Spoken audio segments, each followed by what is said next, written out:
Good evening. My name is Bahman, and this is Independent Nation Show. Today is June the 9th of 2014, 3 days before upcoming Ontario provincial general election. And tonight we are going to continue our discussion regarding the election process, how people should get involved, why should they get involved.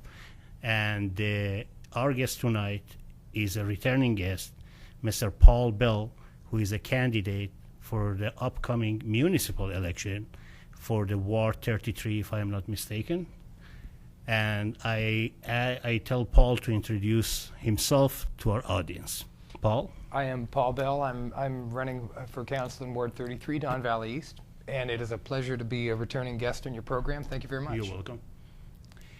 Paul, right now we have there are a lot of news in the paper these days. Mostly, I noticed there are attack ads.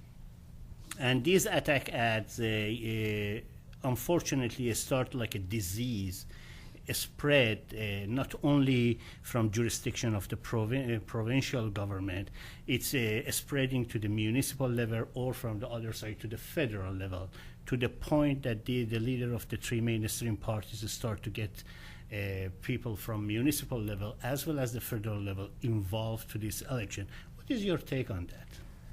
Well, my personal take, because I'm not involved with a political party, I'm running as an independent. Mm-hmm. I have supported candidates from parties in the past, and I will continue to do so when I find that individual will represent the interests of their constituents. Frankly, in the short time that this election has been going on for me, I signed my nomination papers in February of this year. I'm feeling as much like an investigative journalist as I am as a candidate, because I am uncovering, frankly, corruption. So if these attack ads are going to expose the horrible things that are going on, the malinvestment and the misappropriation of funds, then let the attack ads be, if they're true. And if they're not true, then let them be challenged in the court by the people who are subject to the attack ads. So here I feel this is like a catch-22. For instance, just this morning I was informed through the social media and reading some of the papers through the online. I noticed that the company apparently in the United States is suing Liberal government or ex-Liberal government at this time for changing or violating one of the terms of the free trade in regards of the green energy and in the favor of their own cronies. And they are suing for $670 or something like that, in that neighborhood, $1 million. Sometimes that's just a lack of transparency. There was a case under NAFTA where there was a fuel additive that had been banned in Canada but was used in the lumber industry by an American company logging in British Columbia who wanted to use that fuel additive. And NAFTA allowed them to use it, so they sued. It was the Chrétien government, and we had to pay. We had to pay, and they were allowed to use that additive. Our environmental laws are usurped by these trade deals, which are allegedly reciprocal, but so often they're not. And sometimes that's just a lack of transparency, and quite simply, business practice is usurped at the level of government. But when it gets to the courts determine based on the law, and they don't discriminate. That is why I'm saying it's catch-22 for the public, for the taxpayers. Well, sure it is every time. Because right now this case that I am talking about, they are focusing on suing the Liberal government of Ontario regarding violating the agreement, one of the clauses of the NAFTA agreement. And if it goes to court, which will, most likely, especially when the stakes is that high, about $600-700 million, nobody just back off easily. then it will be a cost associated to that. Either at the end they have to pay to the guy or to the company, or they have to settle, or they have to go through the challenge, and then there is a court cost. And all of this comes out of the pocket of the public. The question, because you said when there is Attack Act, some of this corruption comes out. What do you think is the remedy? I mean, how we can stop this? It has to stop somewhere. Engaged public. How do we do that? We are trying to do that. I don't know that we can do that. I mean, for example, if you don't vote, or if you're an uninformed voter, because just voting, I mean, I hear all the time people talk about imposing voter legislation on people so they have to vote. Please don't vote if you don't know anything. They can decline their ballot, of course. Well, sure they can, but they don't even know that. And that changes municipally, federally, and provincially. Of course. Depending on, and I don't No, even I'm know. talking about in this particular case. In this case, you can decline your ballot. Provincially, But in what Ontario. the heck good is that going to do? They're counting. If it is count more than the... To whom? To whom? What are you accomplishing by declining your ballot? You're voting for nobody. Oh, okay, I'm voting for nobody. Do you think that that's going to wake anybody up? People have to engage themselves. They can't count on the media to engage them. I'm sick and tired of hearing people blame the media.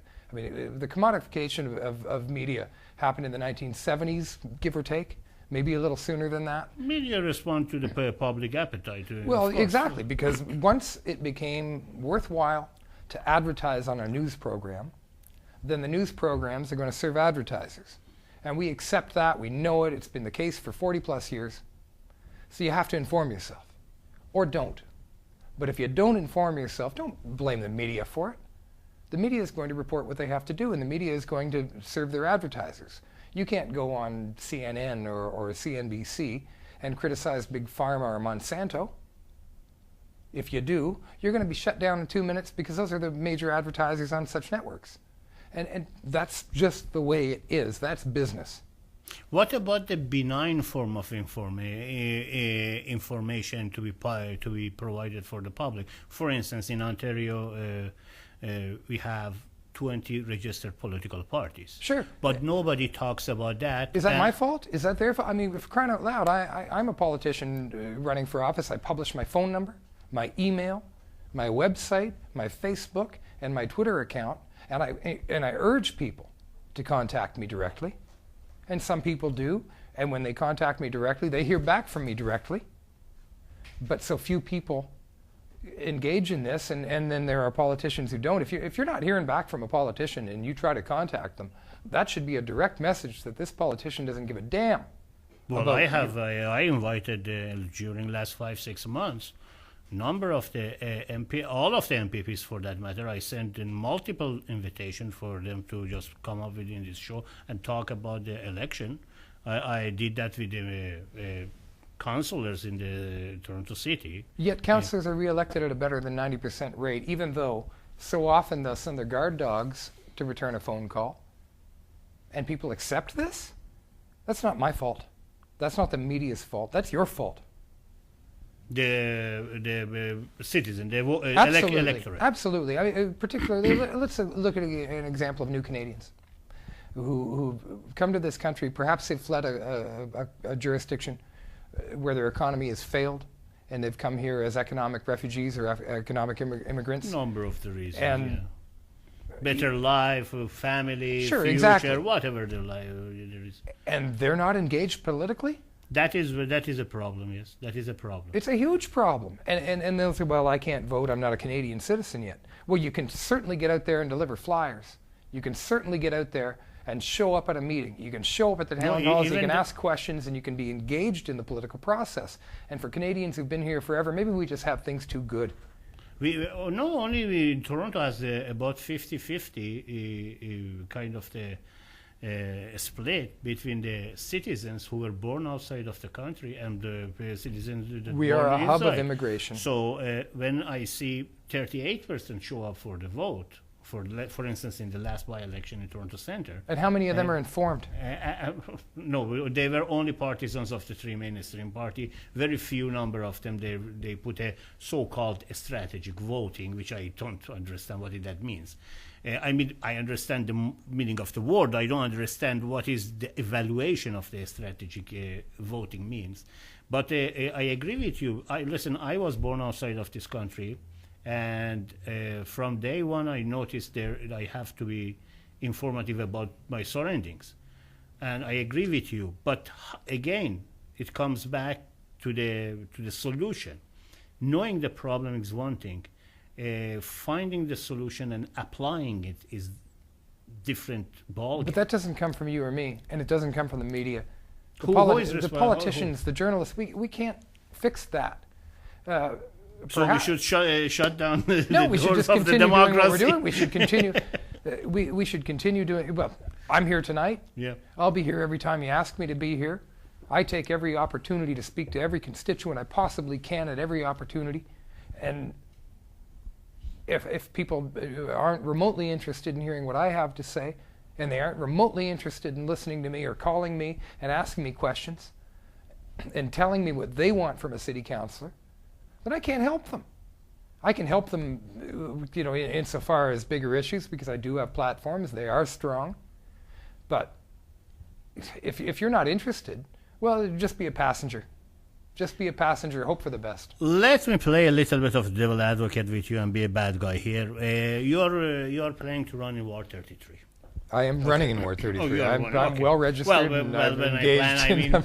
I mean, again, people don't get engaged in this campaign till very close to the election time, and even then, again, based on what you just said. Candidates do. We're out there. I've been out there working in the ward. I have made friends. I've learned No, I'm talking of about things. perspective of the constituents. A lot of constituents, in fact, in Ward 33 are engaged. I've been working with Allenbury Gardens. And some of the troubles they have, because there's a revitalization, call it gentrification, going on there. And by all accounts, it's a good idea because the subway ends at Don Mills. And there's been nothing but growth there. So the property and the people who are residents of Allenbury Gardens, some of whom have been there for more than a generation, understand that this has to happen, that the property is too valuable to remain as two-story community housing. But on their backs is this revitalization. So these are people who've reached out to me, and they've shown me the troubles that they have, concerns they have regarding where they'll be moved to, when they'll be moved.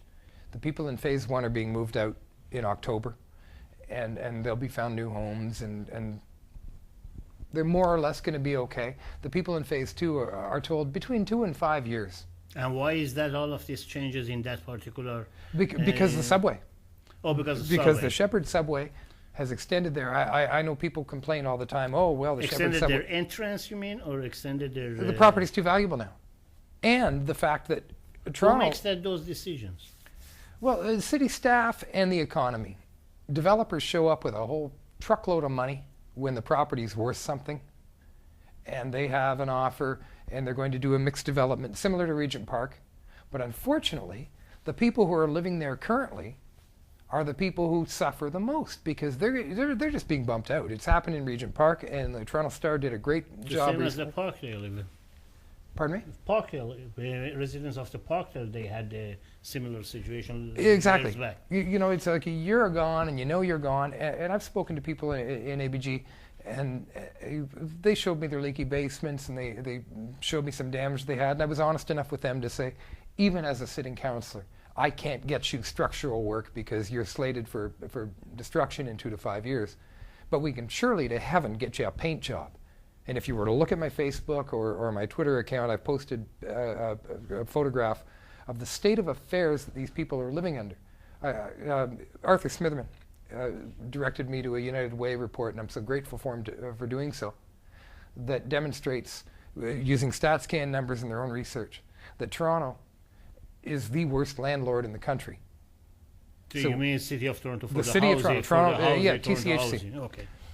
You are twice as likely to have bed bugs or cockroaches. You will wait twice as long for repairs.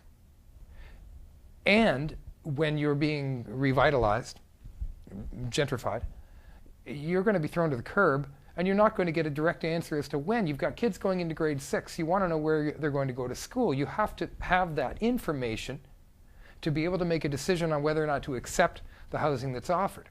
And there are a lot of people that say, well, throw them under the bus. It's, it's community housing. Well, some of them are paying market value. If you're working for a living, you're paying market value. It's for just Toronto a housing. subsidy based on your income. Exactly. Yeah. The same thing that Jack and Olivia were living in. It was a Yeah. similar kind of Yeah. situation. So these people, and forever, if we're going to be the landlord, then we have to do a better job. We're the worst landlord by double over similarly priced real estate in the private sector. So let me embarrassment. let me just understand. So let's say at this moment, if we have a housing that is being managed by a city in area A, and this area A is a little bit off, that's fine. They get neglected over, let's say, 5-10 years or whatever it is. And as soon as there is some improvement, like Neglected is a very nice way of putting it. Yeah. Screwed over is a little more accurate. well, I'm I'm prepared to talking use that about language. from scratch if they start with a new building. And then 5-10 years later, there is some sort of a change in that area. Let's say like subway or A subway something comes like that. through, because you can also take that United And Way then steady. the value of the same property that was designed to home these people or whoever was living there become valuable, then they come and kick them out. It is what you're saying. I'm not really saying they kick them out. Well, they're they- moving them, but what they're doing is they're not offering transparency. They're not offering honest answers. They're in some cases, I was told directly by the developer that is renovating, revitalizing Ellenbury Gardens, that people were given a written contract guaranteeing that they can be returned when the revitalization is over. And I've heard from a handful of residents that that's just not the case. When I went to the developer following that information and asked them directly, I was told, don't you come here all guns blazing. So there's something going on there. Now, Who told you that? the fellow's name was... No, I mean the developers told you that? The developer I told don't me want that. the name. I'm prepared to offer the name because it was offered to me. I mean, the point is, The Fram Group. this is not just isolated case. A representative of the Fran Group told me directly Yeah. that they had been given a written guarantee that they can be returned.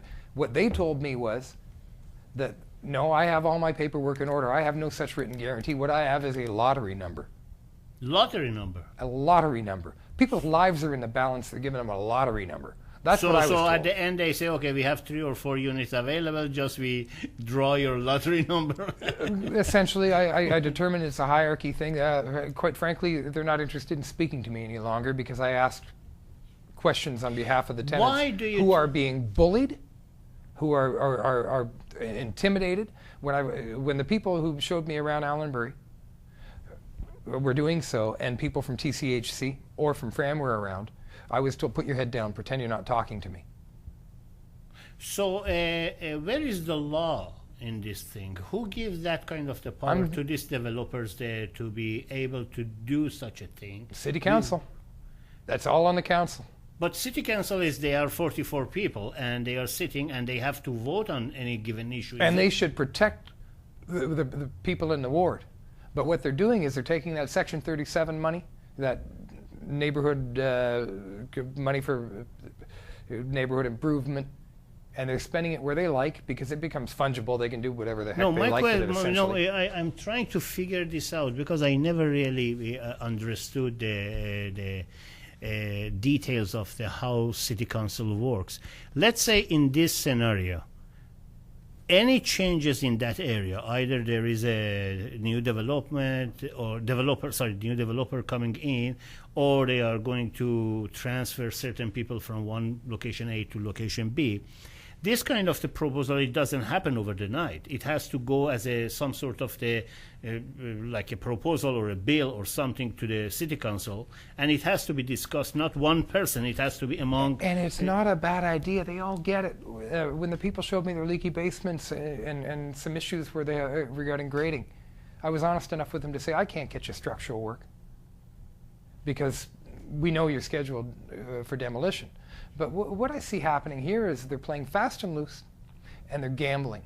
And they're probably it's a winning gamble, because which of these people in Toronto community housing who are struggling to get by can afford to launch a class action suit or any kind law, of suit. or have even information Sure. that there is such a remedy available to The them. Toronto Star is the only paper to even bother reporting it, and it was only recently, and it was only because a couple of families in Regent Park raised their head above because they weren't going to be intimidated any longer.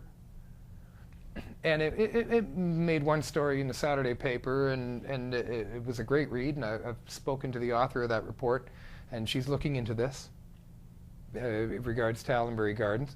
But it's up to the editors as to whether or not she's allowed to pursue it.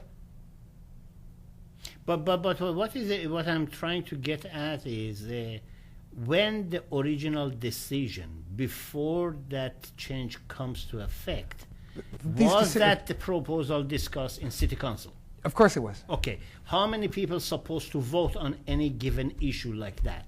Is it just the ward representatives? No, of course not. No, okay. Council has to approve these Yeah. these things. And But these aren't a bad idea. Even the United Way study that I was looking at encourages these revitalization programs. They're a good idea. However, we don't have to do it on the backs of the people who are living under Toronto I community understand housing. that. What I'm trying to get at is good idea or bad idea. But how many people have to vote on that given issue? Well, Majority of the 44. Of course, yeah. Okay. How these people can come to the consensus to a smaller project like this, and they cannot come to the consensus when it comes to TDC? That is my problem. Well, now you're getting into a different issue. No, but I I would love to address it. No. I'd love to. I like to. My point is. Now we're getting into party interests, and it's the same kind of thing. In the case of community housing, we're talking about Section 37 money. We're talking about councillors being able to spend money in their wards, and again, it's fungible. It's not. You don't have to earmark those funds. You get $1 million from a developer to build a condo that you can spend in your ward, ostensibly for regional development With no or regional supervision? improvement. Very little. I mean, ostensibly it's to plant trees and repair sidewalks and such, but So it's a Wild West then. absolutely. It's why these people, the developers, will go to their councillor after city staff has rejected a plan to develop in the downtown core, and they'll bypass that rejection, go to the OMB, who doesn't acknowledge or won't hear that plan has already been rejected by city staff. Mm-hmm. They'll approve it because the developers, I mean, it's nothing for them to go and bring a couple of $1 million worth of consultants or however much money, I don't know, hundreds of thousands worth of lawyers and consultants and advocates to make the case before the OMB, even though the city staff has rejected that proposal, and they get it approved. And the council's happy to support it because they get that money. OMB is a provincial. It's an agency of the provincial government. It's another way. Yeah. Why is it that an institution who does not have any elected member in that has that kind of the power? We let them. We've allowed it to happen. Who? The provincial party, provincial government, or the? Well, the provincial government thrives on this, but essentially, city council won't fight it. When you try to get What is in it for city council and not fighting it? Section 37 money, more development in the downtown core, more Section 37 money to spend in your ward to get reelected, to enrich your friends, whatever they're doing with it. I don't presume that every nickel spent on Section 37 money is corrupt. I'm sure they do build the odd sidewalk or plant the odd tree. And how long this Section 37 has been in effect in the legislature? I don't know. I clearly since before amalgamation, so that's been an ever thus situation. And no one bothered. OMB, No one bothered that examine that. I say, hey, listen, this is it caused some problem. Well, now we're back to apathy. Nobody seems to care. Apathy from the councillor side or from the public Well, the side? councillors care. Yeah. But the councillors seem to be protecting the wrong interests. I mean, certainly, when they're all seem now to be in the pocket of a political party, there's not supposed to be political parties at City Hall. But there are, and we all know yes, it. there is no political party on the ballot, and they're all representing those interests. Yes, but they have their own affiliations. Many of them, I assume. And in some cases, the incumbent I'm running against, she's a dyed-in-the-wool provincial Liberal, proud of it, and supports that party. She supports Metrolink. She supports plans that people in her ward don't support because they're Liberal plans. It's patently wrong. Well, Liberal could argue that we don't support that because it is conservative plan. So I support none of them. I'm interested in. No, I'm saying supporting from people in the ward. perspective of those people who Well, have there their are. interest. I don't. Are there any conservatives in City Hall who? I don't know that. I don't. I am very, very If there are, there are ignorant very when few. it comes to. I know Rob Ford is claimed to be a conservative. Sure, and Rob Ford is often outvoted. Although he was not really supported by his fellow No, and conservative members. and he's quite often on issues outvoted 42 to 2. So I don't think there's a real conservative presence in Toronto City Hall. It's this NDP Liberal group, and there should be none of them. So maybe that is why they are a little bit upset about the election of the Rob Ford, because it's not one of their own like Miller. Well, absolutely.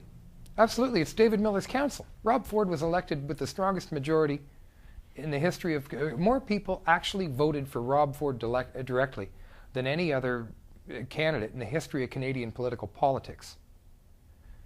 He had a mandate, and he ran on his policies, and I support his policies.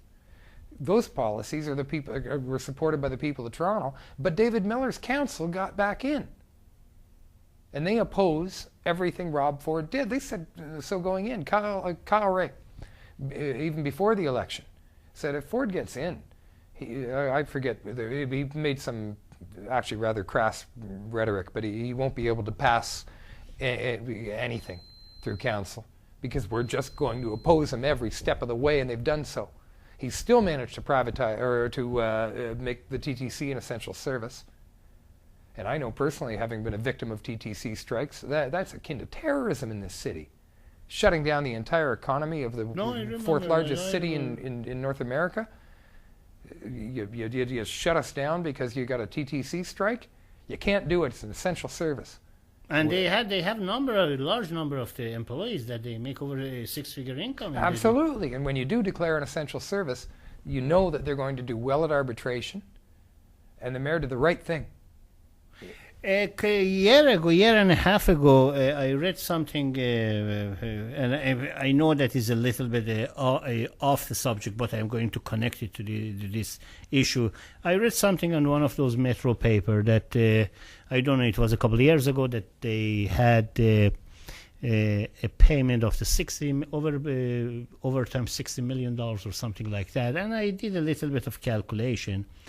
If they hired people and pay just normal $40,000 or something based on $27 or $28 hourly wage, they could hire 1,000 new employees instead of paying overtime to their same people. And that This is the TTC? TTC, yeah.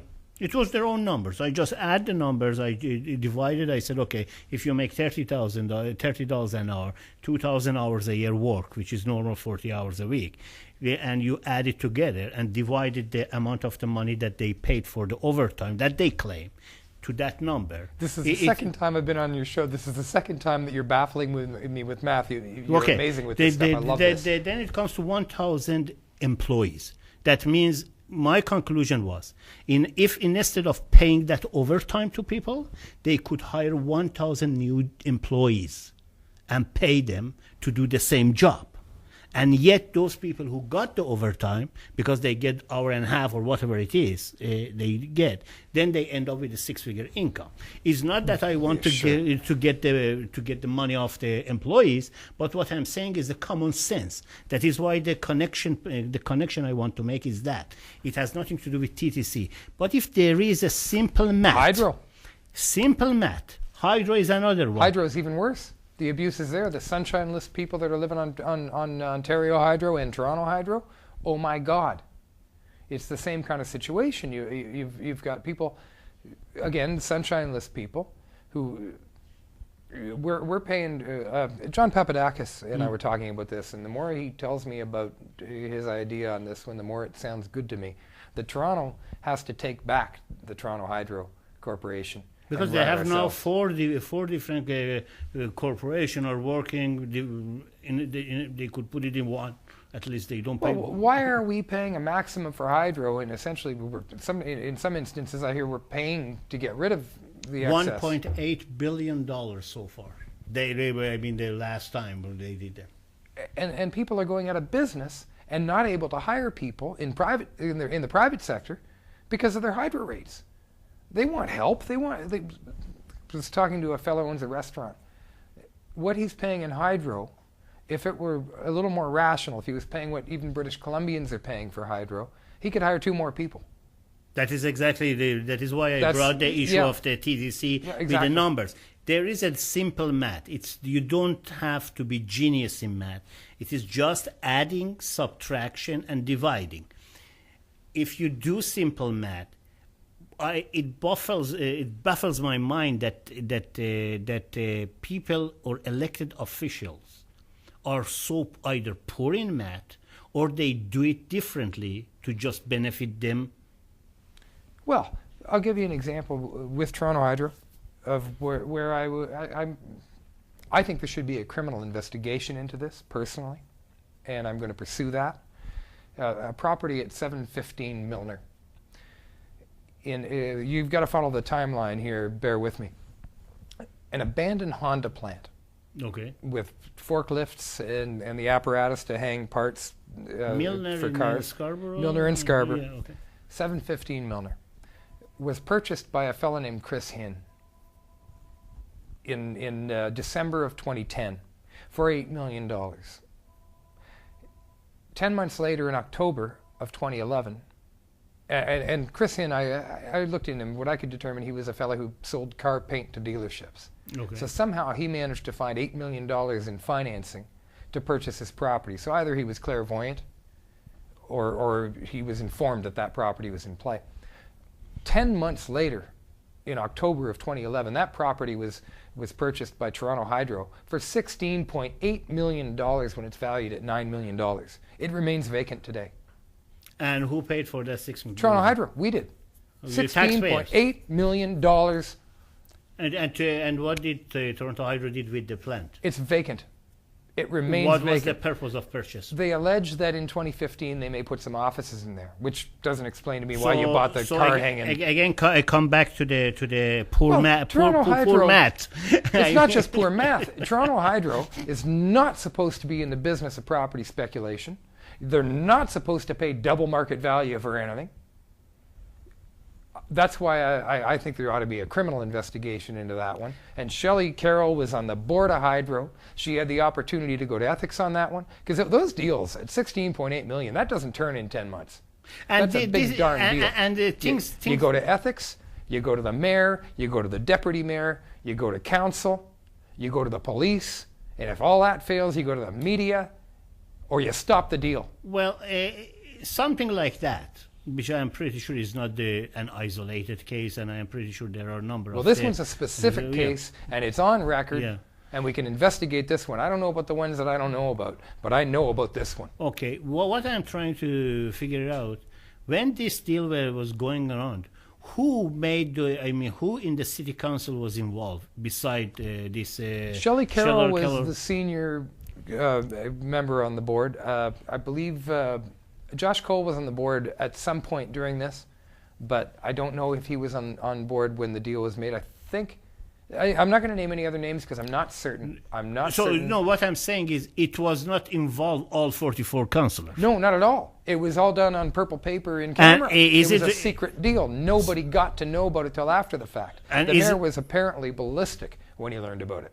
And is it related to that Section 37 that you were talking about? Not at all. Completely unrelated. So how could they get to pull this one out if there was no...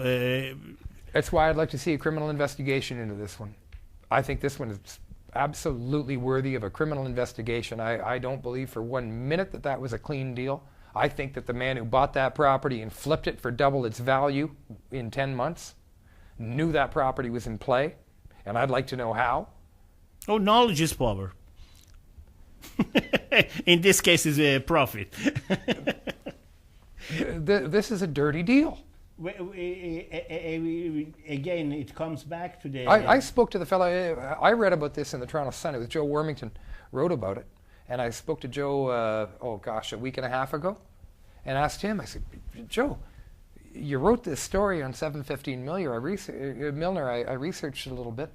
Why was it only a little brief one-day story and then it disappeared? And he said, I don't know, I'd like to know the same thing. Because his editors didn't assign him to pursue it, and he's a reporter. He's not an editor. He doesn't assign himself stories. He reports what he's told to report. He does a good job. And on this one, he had the same questions I do. I want to ask you a general question, and I want your opinion. It's not necessary to be facts. Do you think there is any honest elected representative left, either in the city level or in provincial level or in federal level? Individuals, yes. Absolutely. Absolutely there are. What's happened to these people? I am pretty sure most of these people, to get into politics, they start with a good intention, like like yourself. Are you foreseeing, if you get elected 5 years from now, you're singing different tune? No.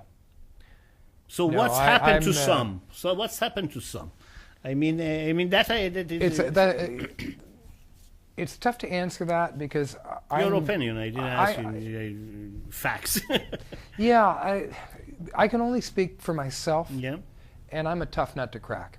I'm not corruptible, and I don't embarrass, and I won't be bullied, and I won't be humiliated, and I won't forget who got me elected, and I do fight for constituents. I'm in this for all the right reasons, and I'll continue to be in this for all the right reasons. I'm going to fight for term limits. I won't commit myself I agree to one, but I'm going to fight for those term limits. You get it, two and out. I agree with that. Your first term, you're probably going to have to clean up a mess. Your second term, you can get a lot more done. Just before you get corrupted, you have to be out. Well, it's not a matter of whether you get corrupted. I would dispute that because I think there are councillors who have been on council. No, I understand it, but it's a sensitive issue because there are people there who've been in office for more than 2 terms who are not corrupt, who are there because they are still continuing to serve their constituents, and who won't be corrupted. But they can sometimes they're bullied. I think on city council we saw a preponderance of people that are representing certain parties who have bullied others, and there are some people on there on council right now who I hope remain on council, and I hope that I get in because I'll be one of the people who approaches them and says, you don't have to fear being bullied anymore because you got some people on side now. Can you define this bullying in the how it's? I mean, I understand it. Well, look what happened to Ford. Look what happened to Ford. Pulling the nitty-gritty part of the law and try to do that nonsense exercise that. When he signed, would he use the wrong letterhead to raise money for a football team? Well, that was wrong. That was a stupid mistake, of course. But it wasn't a stupid mistake. It's silliness to have Clayton Ruby use a straw man to try to get him out of office. Because what did you think if it was on Rob Ford's personal letterhead, they wouldn't know it was Rob Ford mayor? And then to have the allegation, well, oh, goodness sake, I mean, these people donated $30,000 to some kids to buy them football equipment. What are they going to want in return? How come they can spend that much time and money on that issue, but they cannot do anything about this hydro plant that you just mentioned? Which is the difference is about millions of dollars versus $2,000-3,000 exactly. of. And that's what the people who are on council who are being bullied, they're trying to do best by their constituents. I think a lot of them. And when they try to do best by their constituents, they realize that they're going to be bullied. And if they disagree, for example, after the power grab, when they stripped Ford of powers, yes, the next day. They passed their Bixie thing where they piddled away money on that, and they passed another. Bixie is losing money like. Of course it does, and they're not being honest about how much it's going to really lose. It also exists in Paris and Montreal and New York, and in those cities, New York is privatized, and in New York it's a $17 million expense. They had it in Montreal too. Well, it came from Montreal. This is a business plan that comes out of the city of Montreal. The city of Montreal is not very clean city neither. Well, you think?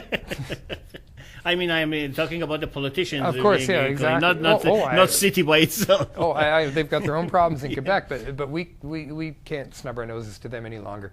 We have our problems here now. We used to be able to laugh about that. We could laugh about the big No, O. we are very competitive now. Since I've been a candidate, I no longer can look down my nose to anybody. Our city is in just as bad shape as a lot of really corrupt regimes, and I'm really, really disappointed by it, and I'm going to do my level best to fix it. But I got to get elected to do it. I found that out the hard way. You're bringing a good segue from to get elected. Now, you are, first of all, we have two issues. One is that we have an election day that is coming to on Thursday, which is provincial. Before I get to the municipal election, based on what you saw, you read, you experienced, and you discussed with other politicians or prospective politicians, what is your prognosis about this? I can't believe that based on the probability that criminality is involved and the billions or at billion plus that has been stolen from taxpayers to prop up a Liberal government, that they're even in the running. No, they have a thicker skin, of course. I can't believe it.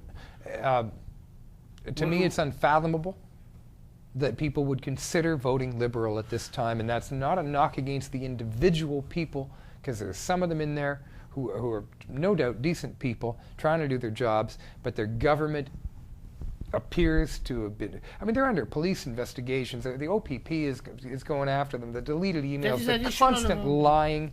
Well,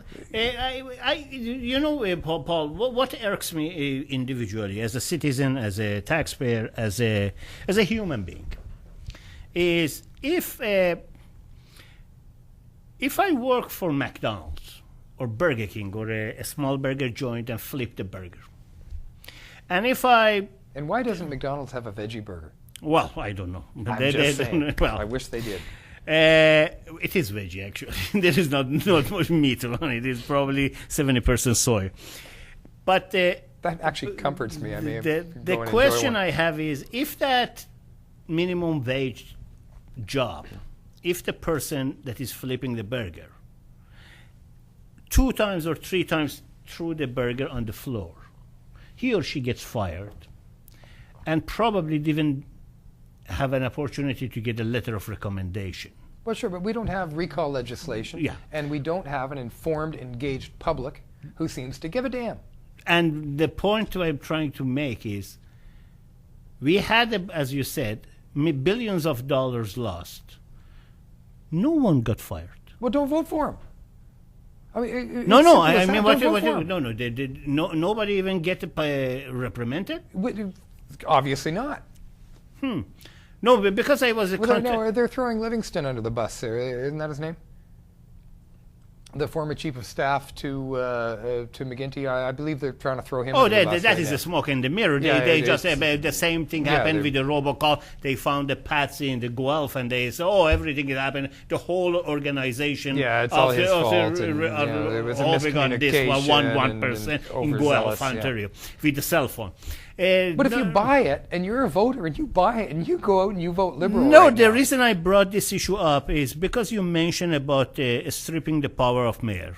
Because of first they tried it for that letterhead issue, and then the restaurant, and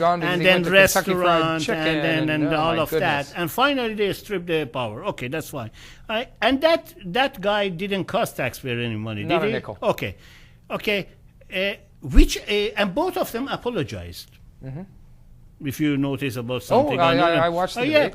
Yes. I saw Kathleen Wynne. Both of them apologized. One apology cost taxpayer $1 billion. What I found ironic was Kathleen Wynne apologizing when she claims to have had nothing to do with it. So what are you apologizing for? Well, that is probably they are begging the voters to vote for them. It's pathetic. It's truly pathetic. Do you call it? Do you think it is the sign of good leadership? No. No, I don't. Now we go back because in 3 days we will find out, and most likely we will have a minority. Now we go back to the October election, which is municipal election, which you are running. What is what do you see this? First of all, do you see any difference between this election and the previous election or previous elections? I see it from a different perspective because I'm a candidate this time, and Tell it is me. an entirely unique perspective as a candidate. I mentioned earlier, I thought really that being a candidate would be about going door to door, meeting people, offering my services, asking them what they wanted. And I've found, as much as that's part of the case, and I'm enjoying the door to door, I'm enjoying meeting constituents. There's some great people in Don Valley East, and even those who don't intend to support me are really nice people. So it's fun going to the door to door. What do It's you enjoyable. find from these But people? I'm now feeling like an investigative reporter because I now know a hell of a lot more about what's going on at City Hall, and I'm appalled, and I need to deal with it. And what did you find after talking to these people? I found they've been neglected. I found that their city council is typically, and this isn't just in my ward, this is from talking to other candidates as well, but particularly in my ward, if you're not her supporter, you don't get a call back. If you're in Toronto housing, you're irrelevant. When I showed up, the first day of campaigning for me, of door to door, was well back when it was still darn cold out, and I was told, don't bother going to Allenbury Gardens. I said, I'm going to get off at Don Who Mills. told you that? Just advisors, Oh, no, people, a okay, handful okay. of people. Public, you mean? Yeah, they said, don't bother going to Allenbury. They don't tend to vote anyway. So naturally, I made that my first stop. And when I went into Allenbury, and I saw a group, it was a little chilly out, but they were still socializing, and I said, hi, I'm Paul Bell. If I can introduce myself, I'd like to be your next councillor. And the first thing they looked at, I felt like a zoo exhibit at first because they'd never seen their councillor. The incumbent, 12 years in office, might have visited twice for 5 minutes for a photo op and got the heck out of there. In a public, not in a door In to door. Toronto housing. Yes. She just didn't. Their impression was that she didn't give a damn about them, and I've learned that they're probably right, and that's sad. Because they probably won't vote. Some of them aren't citizens. Most of them, if you've got 4 kids at home and it's voting night and you're not prepared or engaged enough to go to an advanced poll and you've been neglected, nobody's shown up at your door. Because when I did, they said, oh, you're running against Shelley Carroll. I said, well, she's the incumbent, but I'm running for the job. I'm not running against it. Yeah, I'm running for the job. I'm not job. running against an individual. Yeah. I mean, that's... That is one of the misconceptions that they It really is. fed to the yeah, people. it's as if it's her job. It's not. It's the city's job, and I want that city job. And it comes up and available on October 27th, and I want that job because I think I'll do a darn fine job of it. So that's why I'm running. But they were shocked that somebody would actually come and bother campaigning there, and it was heartrending. So I've paid a great deal of attention to that community since then, and I intend to continue with that because I realize these are the people who need it the most. These are the people who need access to government. They're the ones who feel so disenfranchised. They've got 4 kids at home, and they're going to go out and vote. They got to get a babysitter or drag 4 kids with them. It's a big darn deal. But some people, I met with some different point of views as well. I have seen candidates who argue that because public does not get involved, therefore always asking something from government. How would you challenge that point of view? It's government's job to provide them, whether they vote or not, whether they voted for you or not.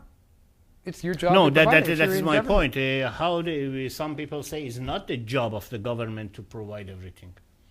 Oh, you mean the nanny state? Yes. Well, that's a political slant. I'm not in favor of the nanny state, and with regard to Toronto community housing, if we can't clean up our act and become a better landlord, then we got to get out of the business. No, some people claim even we shouldn't have them. That is. I don't directly oppose that point of view. I think we should take a stab at doing a better job of it first, because I think we saw Eugene Jones tried to clean things up, and he was canned. and the HR rules that he was alleged to have violated. I read the Ombudsman report. There was no comparative study done. There was no objectivity to it. It was a hatchet job. Eugene was fired because those HR rules protect the wrong people. The tenants loved him, and the board didn't love him. So he was fired for all the wrong reasons.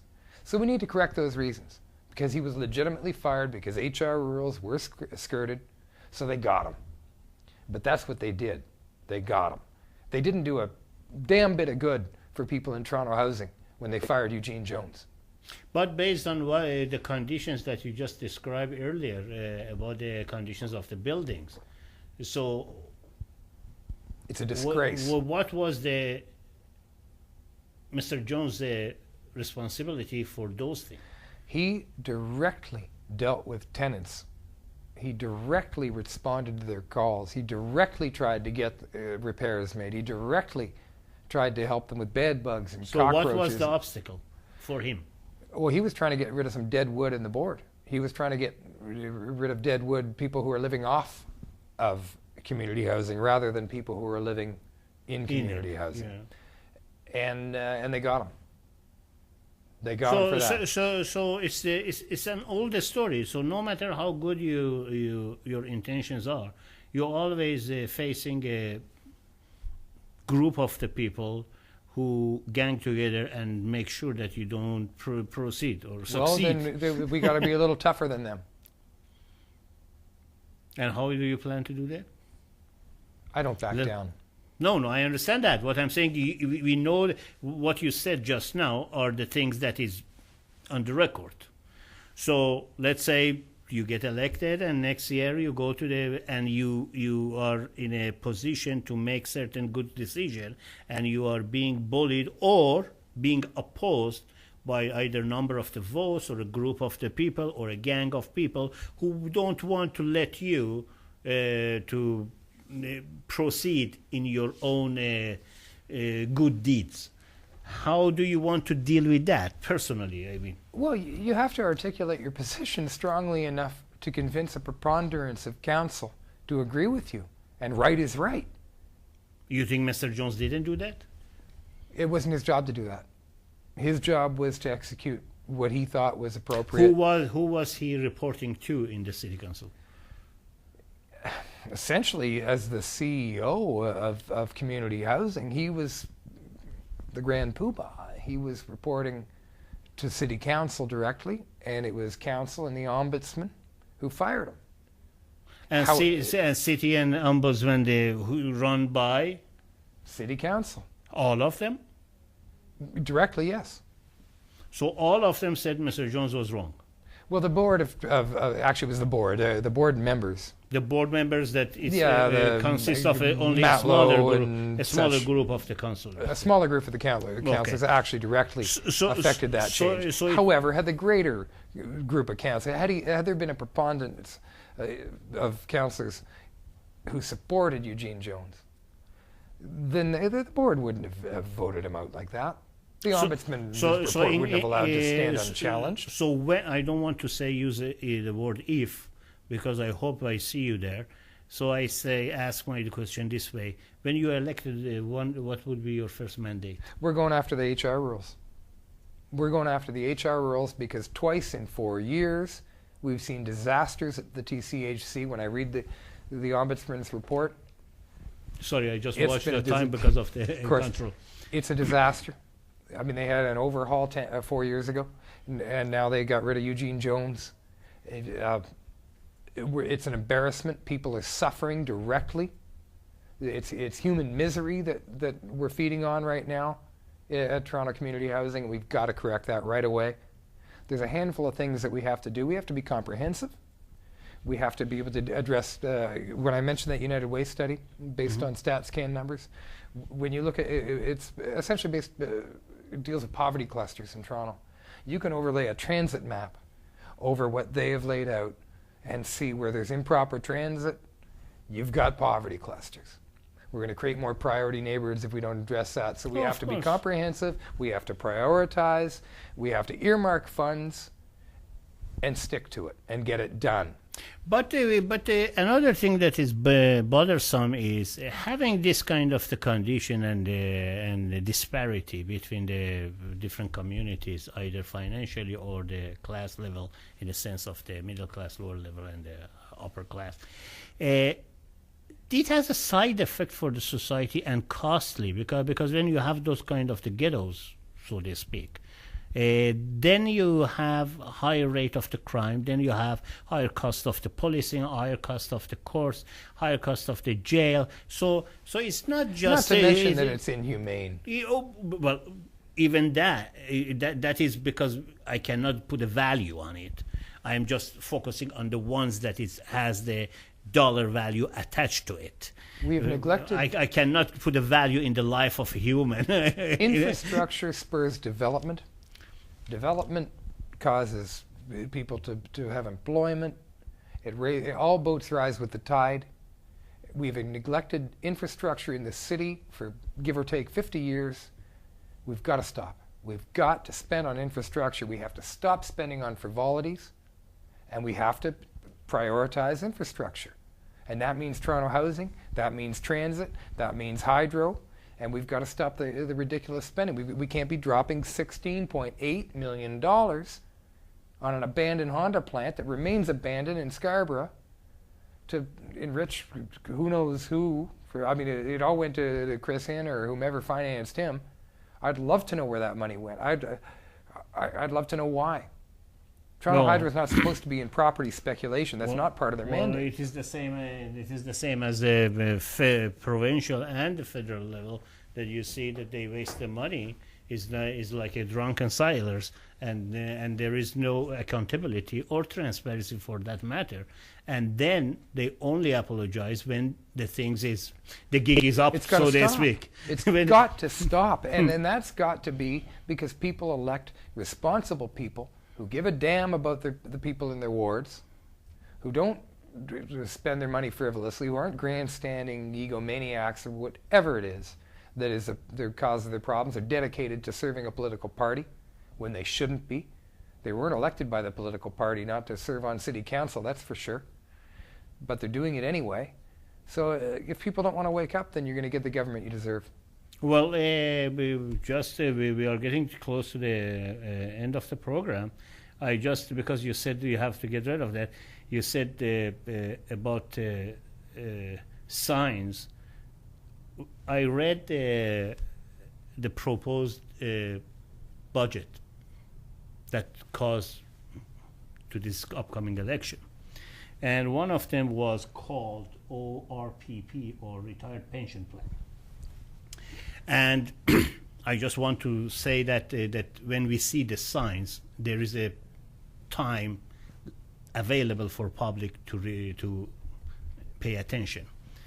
If you read this proposed plan, it is 1.9% of the wages from the public, up to $90,000 salaries from employees and employers to be paid to a fund, like a CCP counterpart. Well, according to Kathleen Wynne, it's identical to that. But it's just a platitude to get it through the election. But the problem is, even that platitude, again, I go back to the numbers.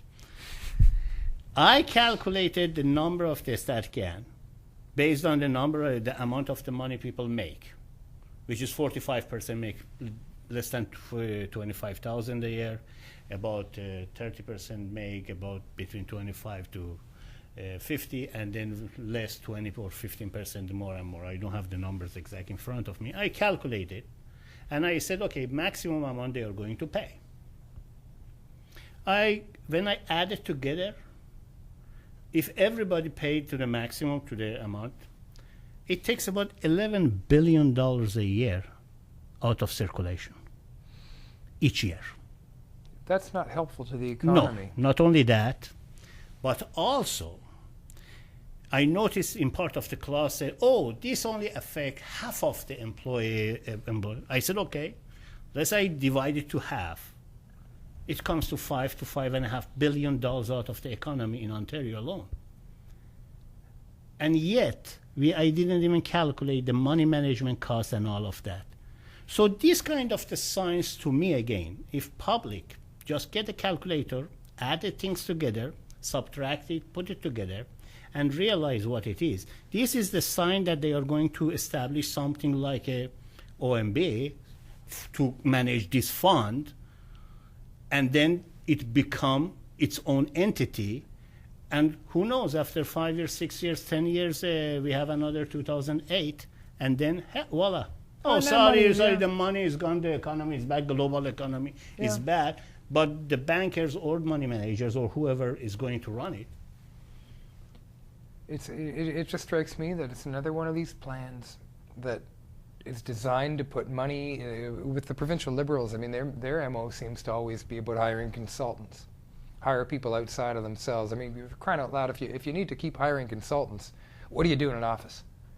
You know, we need an expert here, we need an expert here, we need federal government since 2011. Federal's done a pathetic job of it too. Federal government, they claim about 2.8 or 2.9 billion dollars they spent in last 3 years for the outside legal consultant. Well, right now we're talking because it's germane the political election, and the Drummond report. And I forget what number she said. Kathleen said, 87% of the Drummond report. No, not to mention the fact that Drummond's report distinctly said, and everybody said, a good idea, Drummond, we trust him. He's an economist, we get it. This is a great idea. And then he submitted his report at cost to the taxpayers. One of the few costs that they've signed on to that we actually bought into. And he made it very clear that you have to buy into all of this. You can't pick and choose.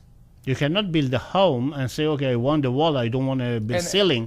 And so I forget what, number Kathleen said that she'd bought into on the Drummond report, but it probably wasn't accurate. And even if it was accurate, it wasn't 100%. Why'd you pay for the report? Who said this? No, it was Kathleen Wynne during the debate.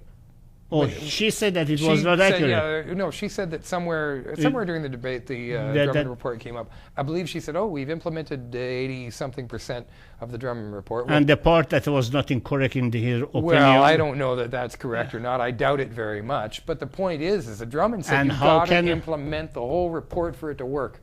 And how can we rely on the judgment of someone who losing money here and there left and who's now apologizing again, and who's now the OPP is asking for more information? It is a farce, my friend. It is a farce, and very profitable for certain people. And it's amazing to me that we're even still considering that they may continue to govern. Just amazing. Well, Paul, I appreciate your input. I hope it helps some people to just to invoke some of the minds of the people who watch this program, no matter how small or how big it is, and they start to dig in to find out where they stand and who they vote for, or at least to get some education about the process that we have. It does matter. We are getting, of course it does, and that is why you and I are here. Nobody pays us to be here. That's correct. We are not getting paid by anybody. We are not being sponsored by anyone. We are our own merits. You take it or like it or dislike it. That is up to you. As long as we manage to invoke some thoughts for people to understand or get involved, to engage, inform, and participate in the process. Doesn't matter if you are an immigrant or you are a citizen. You can, as you said, you can deliver flyers. You can go and answer the phones. You can help to the people that you believe they can do something good for you and your own community. And without their help, none of that's going to happen.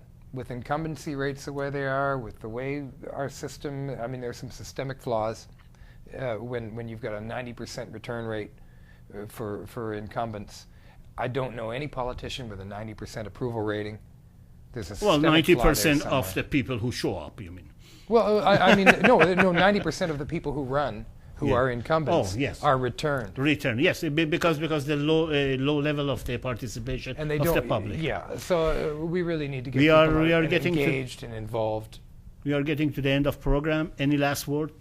30 seconds always at the end. Call me. Paul Bell, running Don Valley East, Ward 33. Give you the 416-698-8493. I'm on Twitter at Paul Bell TO. Email at paul@paulbell.ca or the website paulbell.ca. Well, at least you are claiming that all of your contact information, so there is no excuse if anyone wants to know want more. people to get a hold of me. Get a hold of me. If I don't call you back, there's a problem with me. Well, you heard it here. The guy is available. Call him, bug him, learn it, and if you have any question, ask him. And if you are not satisfied, there are means available to you to find your answer. Again, my name is Bahman Yazdanfar, and this is Independent Show. Thank you for watching, and please don't forget to participate and get involved, be volunteer, vote, or become a candidate. Good night.